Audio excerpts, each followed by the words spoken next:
محترم بزرگوں، بھائیوں، عزیزوں اور بہنوں، پچھلے جمعے سورہ نور میں سے واقعہ افک میں نے بیان کیا تھا۔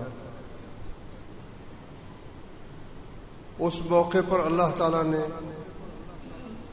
مسلمانوں کی عزتوں کی حفاظت کے لیے، معاشرے کو پاک صاف رکھنے کے لیے کئی قانون مقرر فرمائے اور کئی آداب سکھائے۔ زنا کی اور بہتان کی حد نافذ اللہ تعالیٰ نے بیان فرمائی کہ زنا کرنے والے مرد اور عورت کو 100 کوڑے مارو، اور جو بہتان لگاتا ہے پھر 4 گواہ نہیں لاتا اسے 80 کوڑے مارو اور اس کی شہادت رد کر دو۔ اللہ کے نزدیک یہ لوگ جھوٹے ہیں۔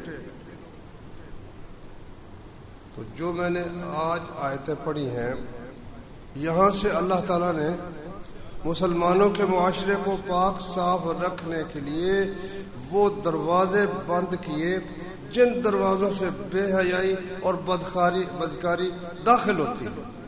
4 چیزیں ہیں، یہ 4 چیزوں کا اللہ تعالیٰ نے ترتیب وار ذکر فرمایا۔ سب سے پہلے تو گھروں میں آمد و رفت کے معاملے کی اللہ تعالیٰ نے اصلاح فرمائی۔ جاہلیت میں کوئی اجازت کی ضرورت نہیں تھی، جو چاہے کسی کے گھر میں داخل ہو جائے، کوئی پردے کی بات تو تھی ہی نہیں نا، اس لیے کوئی رشتہ دار ہے تو وہ بھی اندر آ رہا ہے، کوئی رشتہ دار نہیں وہ بھی اندر آ رہا ہے، کوئی اجازت کی ضرورت ہی نہیں سمجھی جاتی تھی۔ تو اللہ تبارک و تعالیٰ نے پھر سب سے پہلے تو نبی کریم صلی اللہ علیہ وسلم کی جو بیویاں تھیں نا، ان کے متعلق حکم نازل فرمایا سورہ احزاب میں۔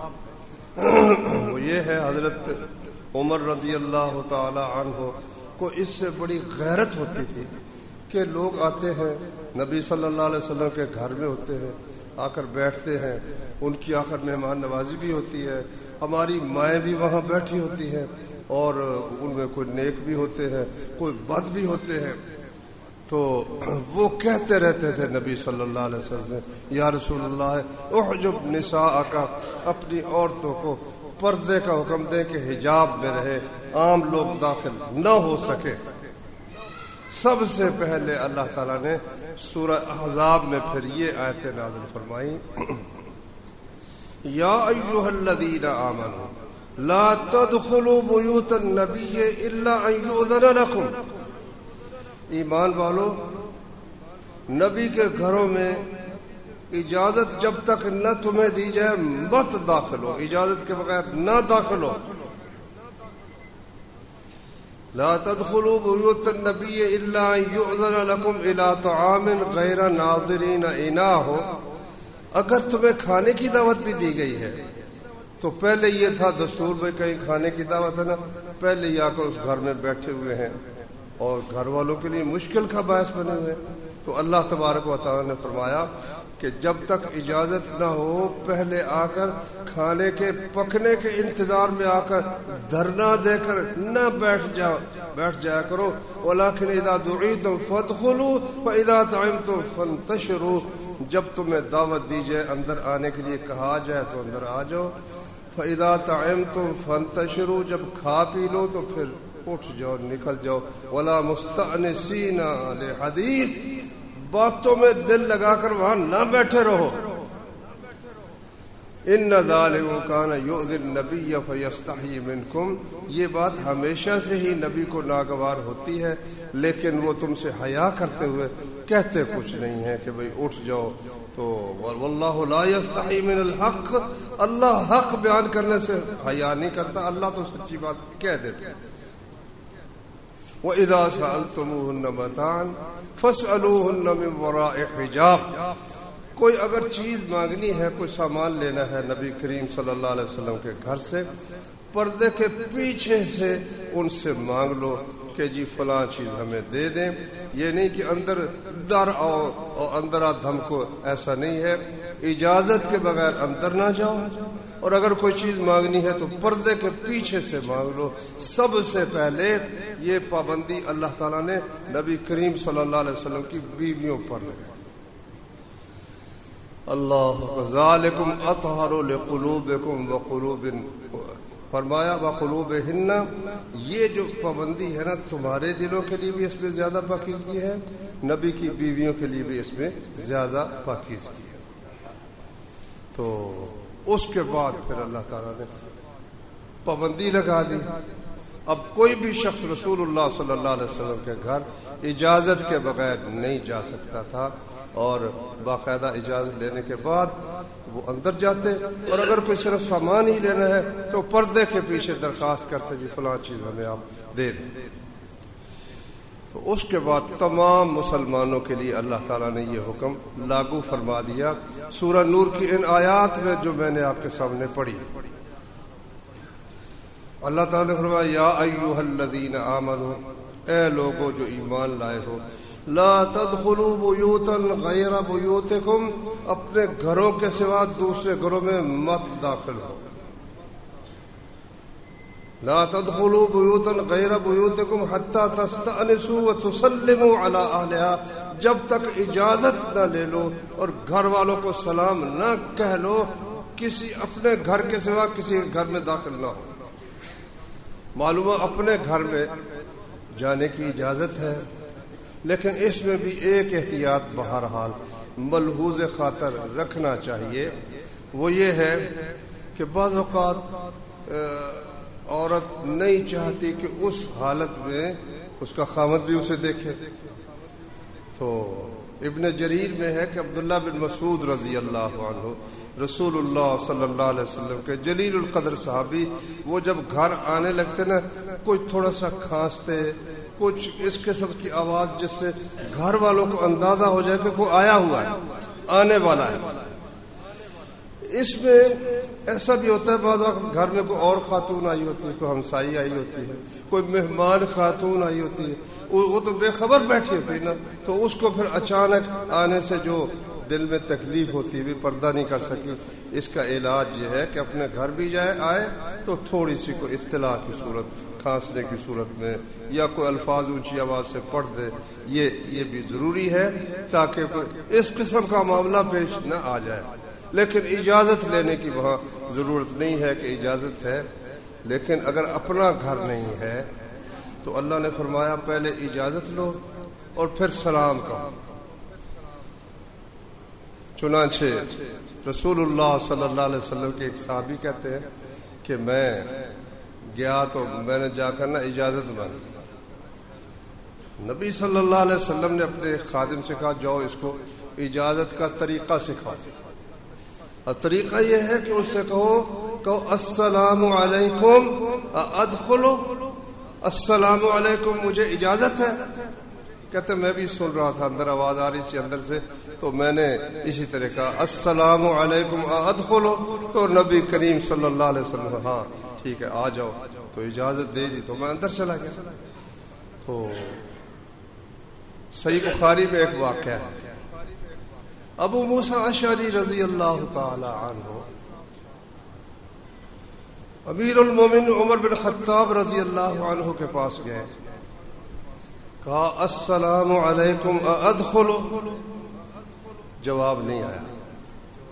پھر کہا السلام علیکم ادخلو، پھر بھی جواب نہیں آیا.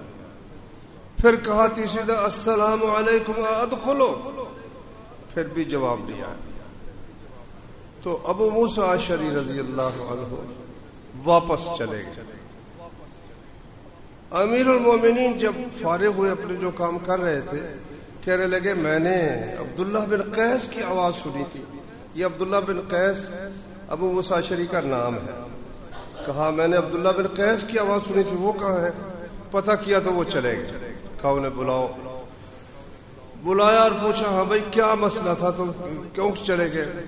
کہنے لگے میں نے رسول اللہ صلی اللہ علیہ وسلم سے سنا ہے کہ اجازت بس 3 دفعہ مانگنی چاہیے، اگر اجازت نہ ملے تو پھر واپس چلے جاؤ.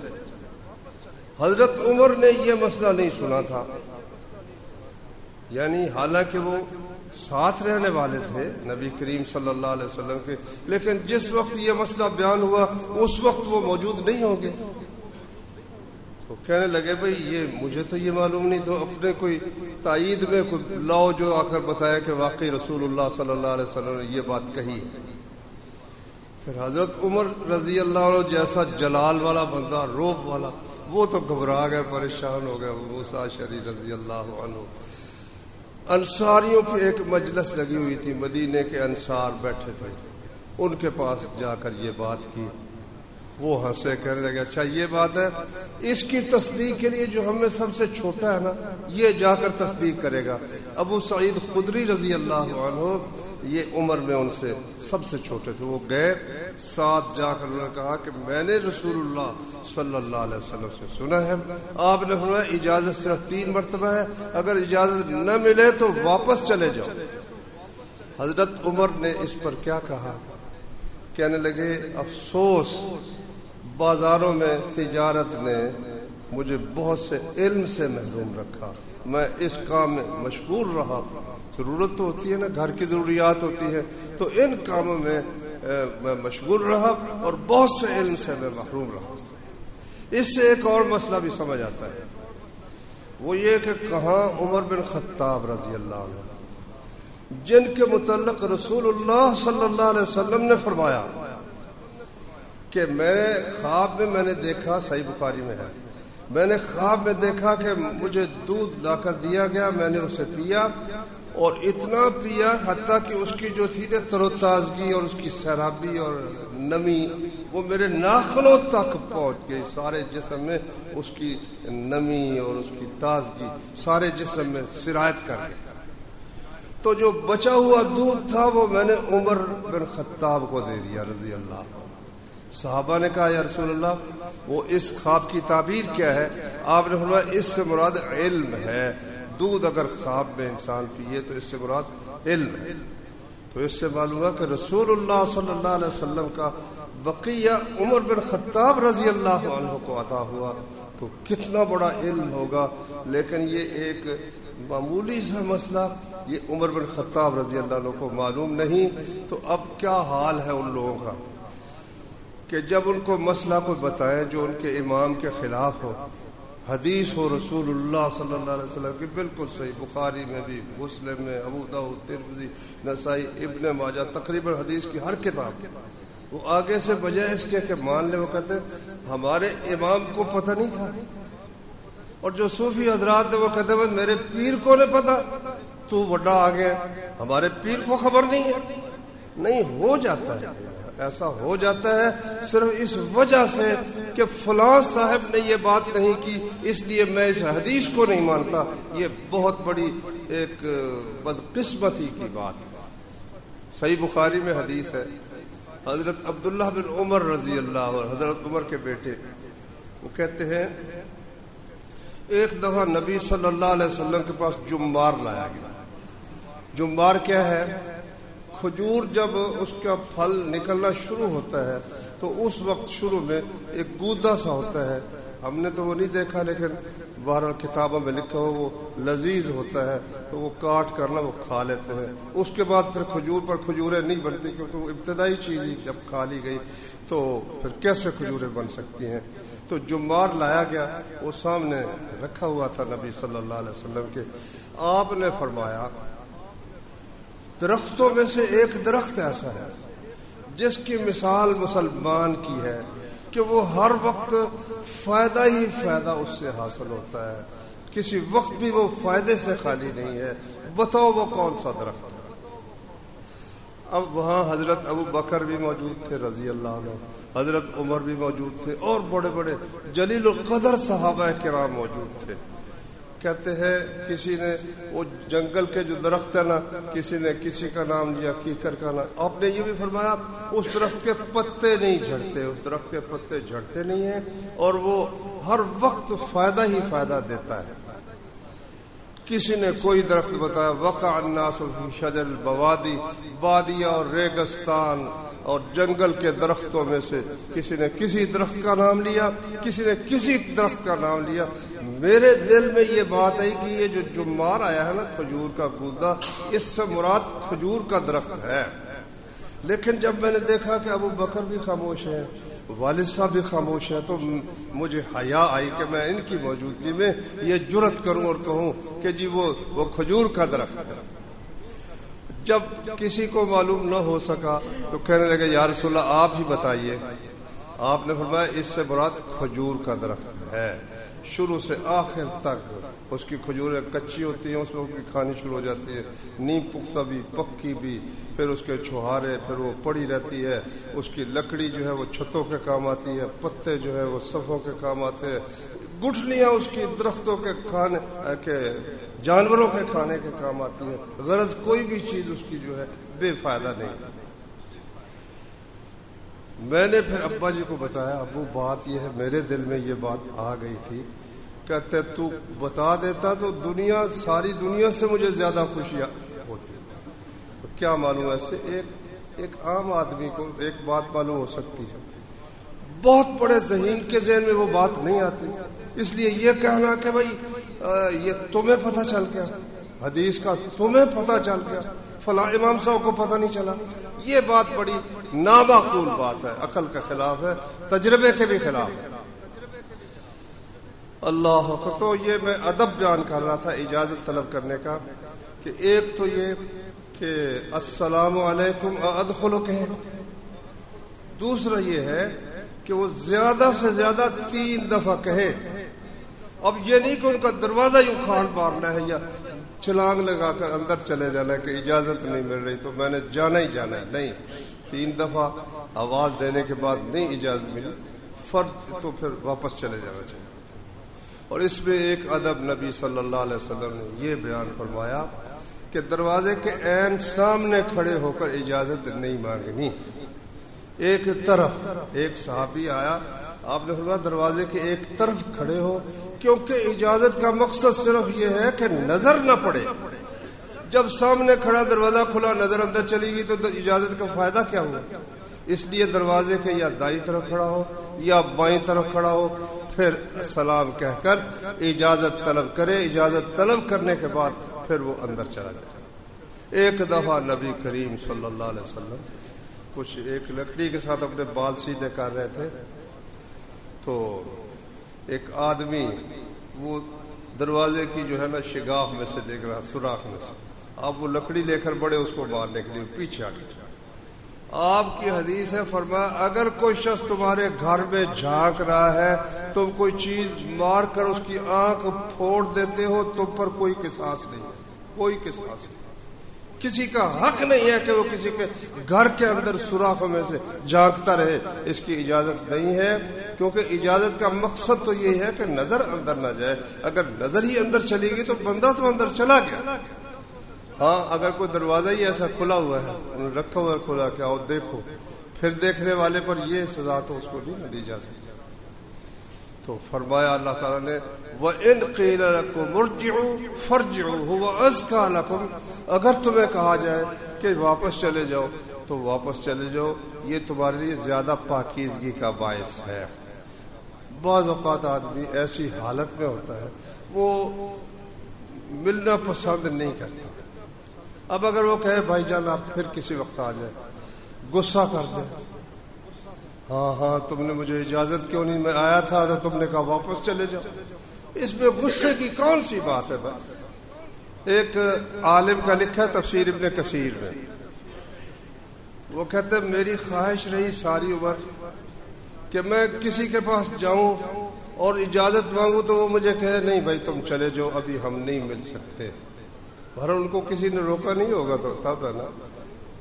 معلوم ہوا کہ اجازت مانگنے کے بعد اگر اجازت نہ ملے تو واپس چلے جانا چاہیے اور غصہ نہیں کرنا چاہیے.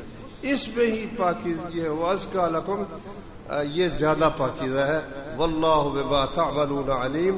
اللہ تعالیٰ جو کچھ تم کر رہے ہو نا خوب جانتا ہے، تمہاری نیت اچھی ہے یا تمہاری نیت بری ہے، ہر بات کو اللہ تعالیٰ خوب جانتا ہے. اس کے بعد اللہ نے فرمایا لیس علیکم جناح ان تدخلوا بیوتا غیر مسکونۃ، ایسے گھر جہاں رہائش نہیں ہے وہاں جانے میں تم پر کوئی گناہ نہیں. مثلا مسجد ہے، مسجد میں اجازت تو نہیں مانگنی، نہ کوئی گناہ ہے، مسجد میں آ جاؤ، وہ ہے اس لیے کہ نماز پڑھو. اسٹیشن پر چلے جاؤ، دفتر ہیں اور جو اس قسم کی چیزیں ہیں، اس قسم کی جگہ ہیں، وہاں جانے میں کوئی حرج نہیں. فیہا متاع لکم، ان میں تمہارے لیے فائدہ ہے. کسی فائدے کے لیے گئے ہو کسی دکان پر یا کسی اڈے پر یا کسی بھی ایسی جگہ جہاں کسی کے خاص رہائش نہیں ہے تو وہاں جانے میں کوئی حرج نہیں. واللہ یعلم ما تبدون وما تکتمون، اور اللہ جانتا ہے جو تم ظاہر کرتے ہو اس کو بھی اور جو تم چھپاتے ہو اس کو بھی. اچھا بھائیو، یہ آیات جو تھی نا، ان کی ابتدا ہوئی ہے اس لفظ سے یا ایھا الذین آمنوا لا تدخلوا بیوتا غیر بیوتکم، اے لوگوں جو ایمان لائے ہو اپنے گھروں کے سوا دوسرے گھروں میں اس وقت تک داخل نہ ہو جب تک اجازت نہ لے لو اور سلام نہ کہو، اس وقت تک داخل نہ ہو. اب انداز کلام اللہ نے بدلا ہے یہاں سے آگے. فرمایا قل للمؤمنین، اے نبی ایمان والے مردوں سے کہہ دے. فرق ہو گیا نا، لہجے کا فرق ہے. پہلا لہجہ کیا تھا؟ یا ایھا الذین آمنوا لا تدخلوا بیوتا، اے لوگوں جو ایمان لائے ہو اپنے گھروں کے سوا دوسرے گھروں میں داخل نہ ہو. اب یہاں کیا لہجہ ہے؟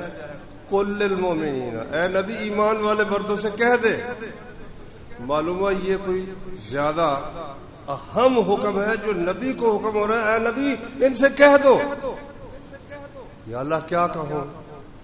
یغضوا من ابصارہم ویحفظوا فروجہم، کہ وہ اپنی نگاہیں کچھ نیچی رکھے اور اپنی شرمگاہوں کی حفاظت کرے. نگاہوں کے متعلق فرمایا اپنی نگاہیں کچھ نیچی رکھے، اور شرمگاہوں کے متعلق یہ نہیں فرمایا کہ شرمگاہیں کچھ محفوظ رکھے. ان کے متعلق فرمایا یحفظوا فروجہم، اپنی شرمگاہیں مکمل طور پر محفوظ رکھے. تو نگاہیں کچھ محفوظ رکھنے کا مطلب یہ ہے کہ راستہ بھی آخر دیکھنا ہے. اب اگر آنکھیں بند ہی بندہ کر لے تو کیسے راستہ دیکھ سکتے ہیں؟ تو اس لیے رسول اللہ صلی اللہ علیہ وسلم نے فرمایا حضرت علی سے، یا علی لا تتبع النظرۃ النظرۃ، ایک دفعہ دیکھا نا تو دوبارہ وہاں مت دیکھو. فإن لك الأولى وليست لك الآخرة، پہلی مرتبہ کا سلسلہ معاف ہے، دوسری طرف دیکھنے کی تمہیں اجازت نہیں ہے. اسی طرح ایک اور صحابی نے کہا یا رسول اللہ نظر پڑتی ہے. فرمایا اصرف بصرک، پھر اپنی نگاہ ہٹا لو. تو اس لیے اللہ نے یہ نہیں فرمایا کہ مومنوں سے کہہ دو کہ مکمل طور پر اپنی آنکھیں نیچی رکھیں. فرمایا کچھ آنکھیں نیچی رکھیں، راستہ بے شک دیکھیں. اور جہاں اس قسم کا معاملہ پھر وہ اپنی نگاہ نیچی کر لیں، یہ اللہ تعالیٰ نے حکم دیا. وَيَحْفَظُوا فُرُوجَهُمْ، اور اپنی شرمگاہوں کو محفوظ رکھیں. تو یہ بنیاد ہی اللہ تعالیٰ نے جو تھی نا، بے حیائی اور بدکاری جہاں سے شروع ہوتی ہے، اس کا سر چشمہ جہاں سے پھوٹتا ہے اس کو اللہ نے بند کر دیا. کیونکہ ہر قسم کی بدکاری اور زنا اور یہ عشق اور یہ جو سارے سلسلے نظر سے شروع ہوتے ہیں، نگاہ سے شروع ہوتے ہیں. اگر آدمی اپنی نگاہ کی حفاظت کر لے اور ایک دفعہ نگاہ کے بعد ہٹا لے تو ٹھیک ہے، بار بار دیکھنے میں بھی ایک لذت ہے، لیکن گناہ بے لذت ہے، وہ چیز آپ کے اختیار میں نہیں ہے، تو اس کو بار بار دیکھنے کا کیا مقصد ہے؟ لیکن اگر اللہ کا حکم سمجھ کر نظر ہٹا لے، اس سے جو خوشی حاصل ہوتی ہے اس کے مقابلے میں غیر محرم کو دیکھنے سے ایک ذرہ برابر بھی اس کے مقابلے میں خوشی نہیں ہو سکتی. اللہ کا حکم مان کر جب آدمی اپنی نظر ہٹا لیتا ہے پھر اس کا دل خوش ہو جاتا ہے کہ میں نے اللہ کا حکم مان کر اپنی جو ایک خواہش تھی اس سے نگاہ کو ہٹا لیا، الحمدللہ. تو اس کے دل میں سے روشنی پیدا ہو جاتی ہے. تو یہ ایک بہت بڑا نیکی کا کام ہے آدمی کو. اس وقت تو صورتحال یہ ہے کہ کفار نے ان کی عورتیں بے پردہ، ان کو دیکھ کر ہماری عورتیں بھی بے پردہ. یعنی آپ کہیں چلے جائیں، ہسپتال کسی میں چلے جائیں، دکانوں پر چلے جائیں، ہوائی اڈے پر چلے جائیں، غرض کہیں بھی دفتر میں چلے جائیں، عورتوں کو بٹھایا بے پردہ وہ جناب سارے دفتروں میں کام کر رہی ہیں، اور اسی طرح عام عورتیں بھی بے پردہ پھر رہی. کوئی ایک آدھ عورت ہوگی جو پردہ کرتی ہے، ورنہ پردہ انہوں نے اتار دیا. تو اللہ تعالیٰ نے اس کا علاج مردوں کے لیے یہ تجویز فرمایا، تم اپنی نظریں ہی نیچی رکھو. اگر کوئی عورت نہیں پردہ کرتی، تمہاری نظر پڑتی ہے تو اپنی نظر ہٹا لو.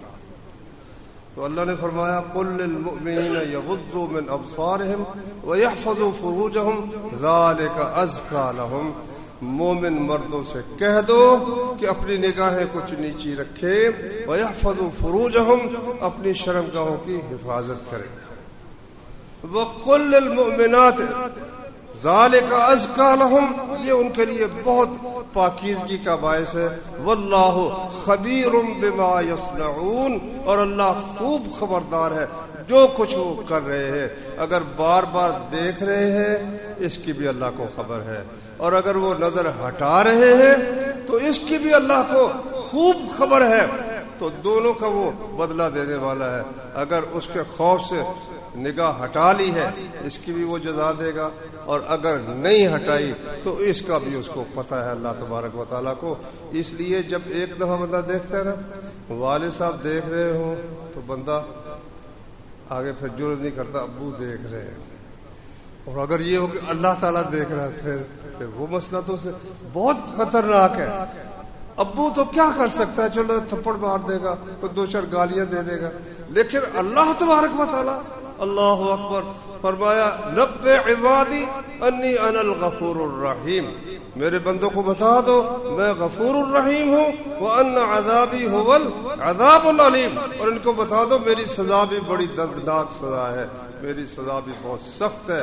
اس لیے یہاں آنکھیں نیچی رکھنے کے لیے اللہ نے اپنی صفت کون سی بیان فرمائی؟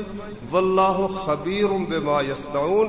اللہ تعالیٰ جو کچھ کر رہے ہیں اس کی پوری خبر رکھتا ہے.